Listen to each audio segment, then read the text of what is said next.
दोस्तों, क्या आपको पता है कि पुराने ज़माने में इंडिया के पास बहुत सारी ऐसी टेक्नोलॉजीज थी जो दुनिया के लिए एक रहस्य था।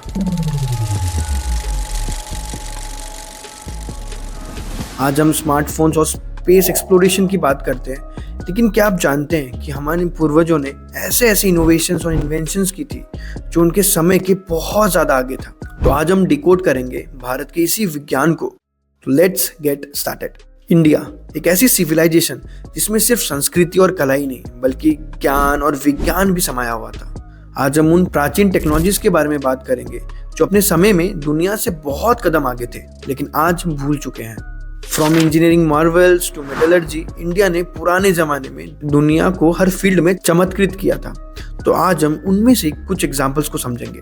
सबसे पहला एग्जाम्पल है स्टेप वेल्स यानी बावरी। ये सिर्फ एक पानी का सोर्स नहीं था बल्कि उनका डिजाइन एक इंजीनियरिंग मास्टरपीस था। राजस्थान, गुजरात के रेगिस्तानी इलाकों में लोगों ने पानी की कमी से लड़ने के लिए स्टेप वेल्स बनवाए।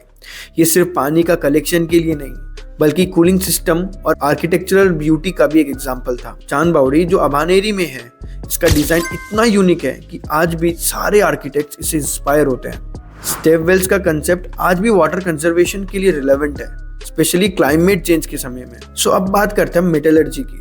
भारत का वुड स्टील पूरी दुनिया में मशहूर था। इस स्टील का यूज डामेस्कस स्वॉर्ड्स बनाने के लिए यूज होता था जो अपने शार्पनेस और ड्यूरेबिलिटी के लिए फेमस था। साउथ इंडिया में 6th सेंचुरी BC के आसपास बनने वाला वुड स्टील दुनिया का फर्स्ट हाई क्वालिटी स्टील का एग्जांपल है। इस प्रोसेस में आयरन ओर को हाई कार्बन कंटेंट के साथ मिक्स किया जाता था जो एक रिवॉल्यूशनरी मेथड था। आज के मॉडर्न मेटलर्जी में भी स्टील का प्रॉपर्टीज को रेप्लिकेट करना मुश्किल है। इमेजिन इतना एडवांस टेक्नोलॉजी हमारे पास था हजारों साल पहले।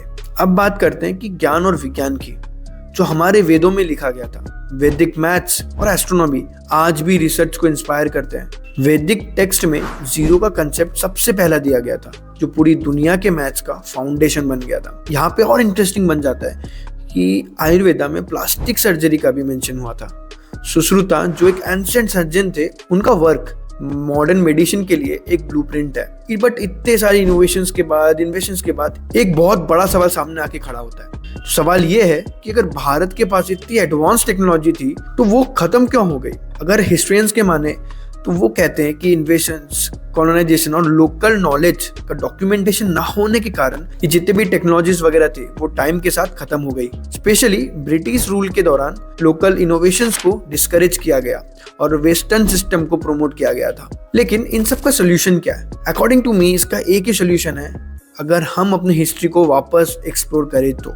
आज के समय में क्लाइमेटिक चेंज और सस्टेनेबल लिविंग जैसे टॉपिक्स में हम इन प्राचीन टेक्नोलॉजीज को वापस ला सकते हैं। स्टेप वेल्स वाटर स्कैरसिटी का सोल्यूशन दे सकते हैं और वैदिक मैथ्स एजुकेशन सिस्टम को सिंप्लीफाई भी कर सकता है। जर्मनी में एक आर्किटेक्चर ने स्टेप वेल्स का कंसेप्ट को मॉडर्न बिल्डिंग्स में यूज किया।